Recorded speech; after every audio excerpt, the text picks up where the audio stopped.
Part 1. The Illusion of Progress. Introduction. We are taught that history is a straight line. We are told that human civilization is a relentless upward climb, a story of better, faster, and smarter technology constantly replacing the old.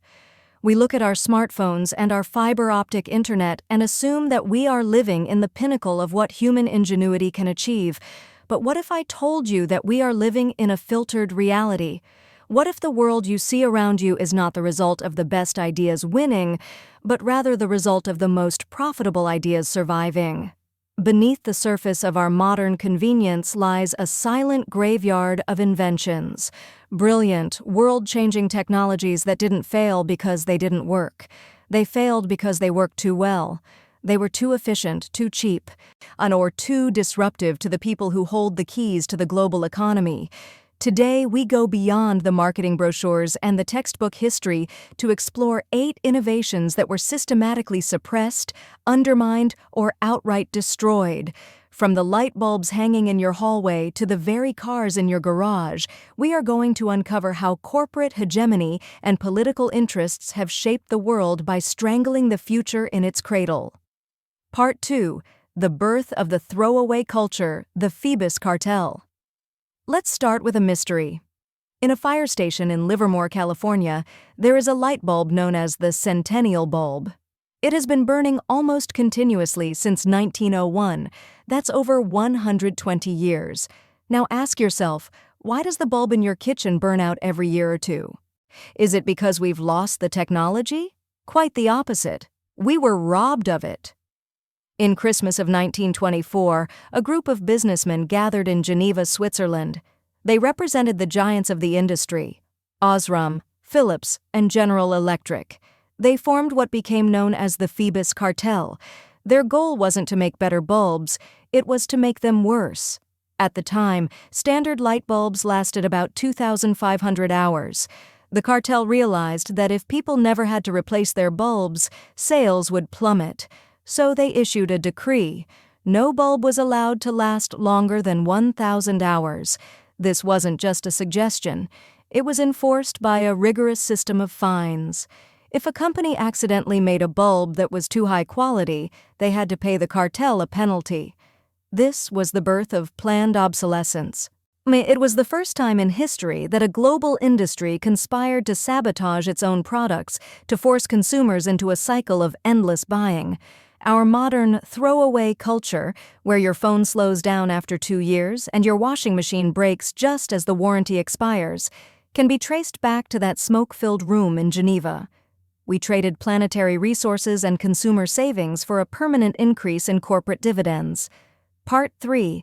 The War on Information Freedom, Replay TV and ARIO. As we moved into the digital age, the battlefield shifted from physical hardware to the control of information. The entertainment industry has always been terrified of one thing: the consumer having the power to choose. In 2001, a company called Sonic Blue released the Replay TV 4000. It was a miracle for the average viewer. It allowed you to share recorded shows with friends over the internet and, most controversially, it featured a button that could automatically skip commercials. To the television networks, this wasn't just a feature. It was a declaration of war. Their entire business model relied on forcing you to watch advertisements. The media giants didn't try to compete by making better ads. They sued Sonic Blue into oblivion. They argued that skipping a commercial was essentially theft. The legal fees alone bankrupted the company and the feature was stripped away. Fast forward a decade to ARIO. ARIO was a brilliant, simple idea. They rented you a tiny individual antenna located in a remote warehouse and streamed that antenna's signal to your computer or phone for just $8 a month. It was illegal. A high-tech way to get free broadcast TV without paying $100 a month for cable. The cable giants panicked. The case went all the way to the Supreme Court. In a ruling that many tech experts called legally incoherent, the court decided that ARIO looked too much like a cable company and therefore violated copyright law. ARIO was shut down. Once again, the legal system was weaponized to protect an expensive, outdated monopoly against a cheaper, more efficient alternative. Part 4. The Cost of a Life. Firesafe cigarettes. While some suppressions hit your wallet, others hit your heartbeat. This is the story of the Firesafe cigarette. For decades, one of the leading causes of house fires was a cigarette left burning in an ashtray or dropped on a sofa. People died by the thousands in preventable fires. The solution was simple: speed bump paper. By using bands of less porous paper, the cigarette would self-extinguish if it wasn't actively being puffed. The tobacco industry had this technology in the 1970s, but they buried it. Why? First, it would cost a fraction of a cent more per pack to produce. Second, and more diabolically, if they introduced a safer cigarette, they would be admitting that their current cigarettes were unsafe. This would have opened them up to massive, multi-billion-dollar lawsuits for every fire-related death in history. They chose to let people burn rather than risk their profit margins or admit liability. It wasn't until the mid-2000s, after decades of lobbying and pressure, that laws finally forced them to adopt the technology. Now, how many lives were lost in those 30 years to protect a corporate balance sheet? Part 5. The Assassination of a Supercrop, Industrial Hemp. If there is one plant that could have saved the environment, it's industrial hemp. It can produce more paper per acre than trees, more durable fabric than cotton, and even biodegradable plastics and fuel. So why was it illegal for nearly a century? In the 1930s, hemp was a direct threat to the newly crowned kings of industry. William Randolph Hearst, a media mogul with a massive empire of timberlands and paper mills, hated hemp because it made his forests worthless. The DuPont family, who had just patented nylon and petroleum-based synthetics, saw hemp as a competitor to their new chemical empire. Together, they used Hearst's newspapers to launch a hysterical propaganda campaign. They didn't call it hemp, they used the word marijuana. They linked it to violence, crime, and social decay, intentionally confusing the industrial plant with its psychoactive cousin. The 1937 Marijuana Tax Act effectively wiped hemp off the map. We replaced a sustainable carbon-sequestering plant with massive deforestation, chemical-heavy cotton, and a world choked with plastic. We are only now, 80 years too late, beginning to realize the magnitude of that mistake. Part 6. The Forbidden Science of Wilhelm Reich. Now we enter darker, more mysterious territory. Not all suppression is about paper or cars. Sometimes it's about the very nature of reality. Wilhelm Reich was a brilliant, if eccentric, scientist who claimed to have discovered a primordial energy called Orgone. He believed this energy could be harnessed for everything from curing illness to changing the weather. He built a device called the Cloud Buster, which he claimed could induce rain in drought-stricken areas. Whether you believe in Orgone or not, the government's reaction was chilling. The FDA didn't just call him a fraud, they acted with the fervor of an inquisition. They obtained a court order to burn his books, literally, and destroy his equipment with axes. Reich was thrown into federal prison, where he died in 1957. The total destruction of a scientist's life and literature suggests that Reich had stumbled upon something that the medical and scientific establishment found deeply threatening. Was it a miracle energy? Or just a threat to the centralized control of the medical industry? We may never know, because the evidence was turned to ash. Part 7. The Car That Was Too Safe, the Tucker 48. In the late 1940s, a man named Preston Tucker wanted to build the car of the future. The Tucker 48 was a masterpiece of safety.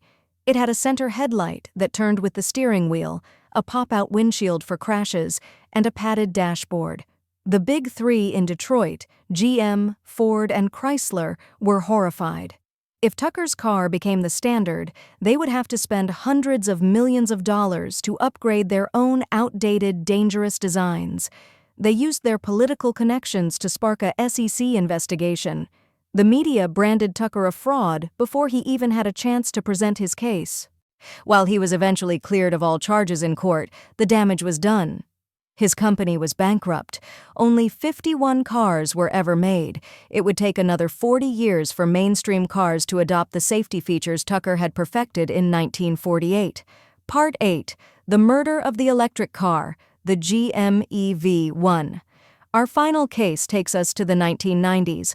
Long before Tesla, there was the GM EV1. It was a sleek, high-performance electric car that drivers absolutely loved. It was quiet, fast, and required almost no maintenance. But if a car doesn't need oil changes, spark plugs, or mufflers, the entire secondary economy of the auto industry collapses. And if it doesn't need gasoline, the oil industry loses its grip on the world. In a move that shocked the world, GM refused to let drivers buy the cars at the end of their leases. They forcibly reclaimed them. In the dead of night, they loaded these perfectly functional, beloved vehicles onto trucks and hauled them to the Arizona desert, where they were crushed into scrap metal. GM claimed there was no demand. The drivers who held candlelight vigils for their cars told a different story. The death of the EV1 set the transition to green energy back by at least 2 decades. Part 9. The Pattern of Power. Conclusion.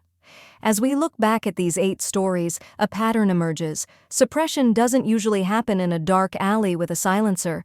It happens in courtrooms, in legislative sessions, through propaganda campaigns, and through planned obsolescence. It happens whenever a technology threatens the revenue stream of the powerful. The cost of this suppression isn't just measured in dollars. It's measured in the heat of our warming planet, the trees lost to paper mills, the lives lost in house fires and car crashes, and the stagnation of human knowledge. But there is a silver lining. History shows that you can delay an idea, but you cannot kill it forever. Hemp is returning. Electric cars are taking over the streets. The right to repair movement is fighting back against the Phoebus Cartel's legacy. The graveyard of progress is silent, but it is not empty. The ghosts of these inventions are haunting the modern world, reminding us that we must be more than just consumers. We must be guardians of innovation. Because the next technology that could save the world might already be in someone's garage, waiting for a corporate giant to try and crush it. The question is, will we let them?